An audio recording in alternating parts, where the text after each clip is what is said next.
नमस्कार, मैं बब्बल शर्मा। हम पढ़ रहे हैं रीतिकाल के कवि आचार्य केशव। पिछले वीडियो में हमने रामचंद्रिका का काव्यांश राम वंदना पढ़ा है और उसी श्रृंखला में अब हम आगे चलते हैं सूर्योदय वर्णन की ओर। लक्ष्मण अरुण गात अतिप्रात पद्मिनी प्राणनाथ भय मानहु केशव दास कोक नद कोक प्रेम में परिपूर्ण सिंदूर पूर कैंधो मंगल घट कींधो शक्र को छत्र मंड्यो मानीख मयूख पट कई श्रोणित कलित कपाल यह किल कापालिक काल को यह ललित लाल कैंधो लसत दिग्भामिनी के भाल को। यहाँ कवि केशव प्रातःकालीन उषा समय सूर्य के सौंदर्य का वर्णन करते हुए कहते हैं, अरुण गात अति प्रातःकाल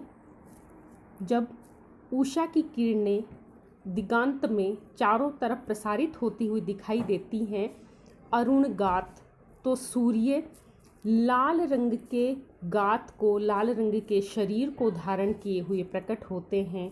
पद्मिनी प्राणनाथ भय, जो पद्मिनी अर्थात कुमोदनी के प्राणनाथ, कुमोदनी कमलनी जो रात्रि के समय खिलती है और कमलनी को खिलाने वाले, उसको प्राण देने वाले हैं, वो हैं चंद्रमा। तो पद्मिनी के प्राणनाथ अर्थात चंद्रमा को भय प्रदान करने वाले, क्योंकि जब सूर्योदय होता है तो चंद्रमा की जो रोशनी है या चंद्रमा का जो दिखाई देना है वो बंद हो जाता है। तो यहाँ पर सूर्य जब अपने अरुणिम गात के साथ प्रातःकाल प्रकट होते हैं तो चंद्रमा को भय प्रदान करते हैं, अर्थात चंद्रमा दिखना बंद हो जाता है। कवि केशव कहते हैं, मानहु कोक नद कोक प्रेम में, और राकेश को या चंद्रमा को तो भय प्रदान करते हैं और कोक नद और कमल के लिए प्रेममय है, क्योंकि कमल सूर्य को देखकर प्रसारित होता है जबकि कमलनी चंद्रमा को देखकर खिलती है। तो कोक नद अर्थात कमल के लिए ये बड़े प्रेम प्रदान करने वाले हैं, कमल को ये बड़े सुंदर दिखाई देते हैं, कमल के मन को ये अपनी ओर आकर्षित करते हैं। कोक, और कोक का मतलब है चक्रवाक अर्थात चकवा। चकवा को भी ये बड़े अच्छे लगते हैं, बड़े सुहावने लगते हैं, क्योंकि ये माना जाता है कि चक्रवाक अपनी मादा से, या चकवा है वो अपनी चकवी से रात्रि को बिछड़ जाता है और सुबह दोनों का मिलन होता है। तो कमल और चक्रवाक दोनों को ये बड़े अच्छे लगते हैं, दोनों में सुख का संचार करने वाले हैं। परिपूर्ण सिंदूर पूर कैंधो मंगल घट, और सूर्य को देखकर, सूर्य की आभा को देखकर, उसकी अरुणिम छटा को देखकर ऐसा लगता है मानो परिपूर्ण सिंदूर पूर मंगल घट, किसी मंगल कलश को सिंदूर से पूर कर, सिंदूर से आप्लावित करके परिपूर्ण कर दिया गया हो, अर्थात किसी मंगल घट को, किसी मंगल कलश को मानो सिंदूर के साथ पूर्ण रूप से भर दिया गया हो। कींधो शक्र को छत्र मंड्यो मानीख मयूख पट, और जब सूर्य की किरणें आकाश मंडल में चारों तरफ फैल जाती हैं, आकाश में चारों तरफ प्रभा प्रसारित होती है, तो उस सूर्य को देखकर ऐसा लगता है मानो शक्र को, शक्र अर्थात इंद्र का जो छत्र है वो मानो मानीख मयूख पट, मयूख यानी किरणें, मणियों की किरण से, मणियों की रश्मियों से मानो पूरे आकाश में प्रसारित हो गया हो। कई शोणित कलित कपाल यह किल कापालिक काल को, या फिर ऐसा लगता है मानो कोई कापालिक, कोई तांत्रिक क्रियाएं करने वाला कोई कापालिक है, कोई तांत्रिक है, उसका जो कलित कपाल, उसका जो कपाल है, उसका जो मस्तक है, मानो वो श्रोणित, श्रोणित अर्थात रक्त से परिपूर्ण हो गया हो, अर्थात कोई कापालिक है जिसने अपने मस्तक को, अपने ललाट को मानो पूर्ण रूप से रक्तिम कर लिया हो। इस तरह से लाल रंग का जो दिगांत में सूर्य है वो हमें भास्वित होता हुआ या चमकता हुआ दिखाई दे रहा है। यह ललित लाल कैंधो लसत दिग भामिनी के भाल को। या फिर ऐसा लगता है मानो यह ललित लाल, ये सुंदर रंग का, सुंदर लाल रंग का जो सूर्य है, प्रातःकालीन उषा को सौंदर्य प्रदान करने वाला, अनुराग प्रदान करने वाला जो सूर्य है, वो इस तरह से लसत यानी चमकता हुआ दिखाई देता है, सुशोभित होता हुआ दिखाई देता है, मानो दिक भामिनी के भाल को। जिस तरह से कोई स्त्री है वो अपने सौभाग्य के प्रतीक रूप में अपनी मांग में सिंदूर को परिपूरित करती है और बड़ी शोभायमान होती है, उसी तरह से दिक भामिनी अर्थात दिशाओं रूपी जो नायिका है, दिशा रूपी, उसने अपने भाल को लाल रंग के सौंदर्य प्रतीक सिंदूर से परिपूर्ण बना लिया हो, मानो मांग में अपना सिंदूर भर लिया हो। देखिए यहाँ किंधो शब्द का जो प्रयोग है, उस किंधो में यहाँ पर संदेह अलंकार का प्रयोग है। यहाँ पर अलग अलग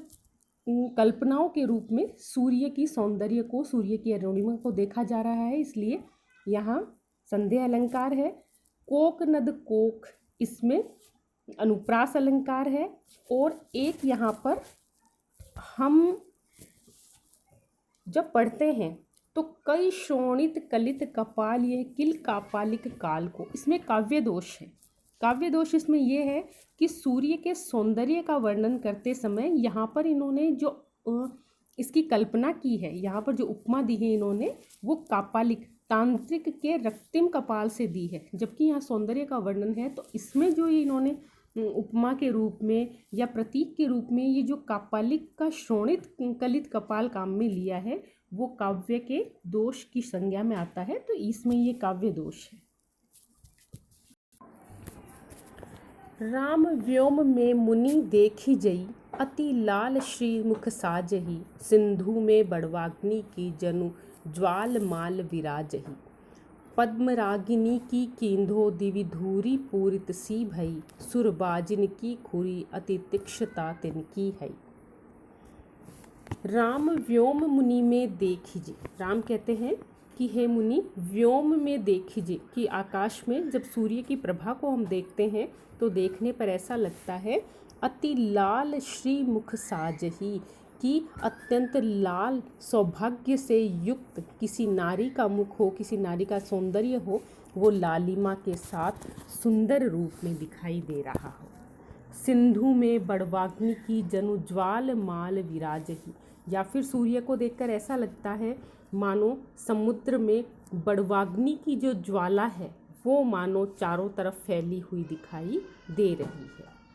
पद्मरागिनी की किंधो दिवि धूरी पूरित भई, या फिर ऐसा लगता है पद्मराग की चारों दिशाओं में मानो धूल फैल गई हो, अर्थात जो सूर्य की रज के जो कण हैं वो चारों तरफ फैले हुए ऐसे दिखाई दे रहे हैं, मानो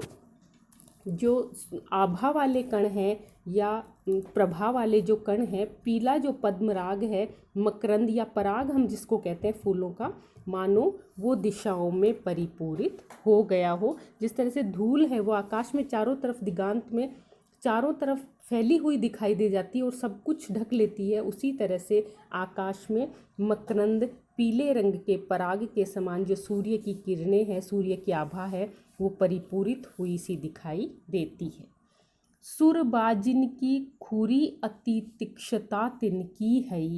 या फिर ऐसा लगता है मानो सूरबाजिन देवताओं के जो अश्व हैं, देवताओं के जब रथ चलते हैं और उनके जो अश्व हैं, उन अश्वों के खुरों से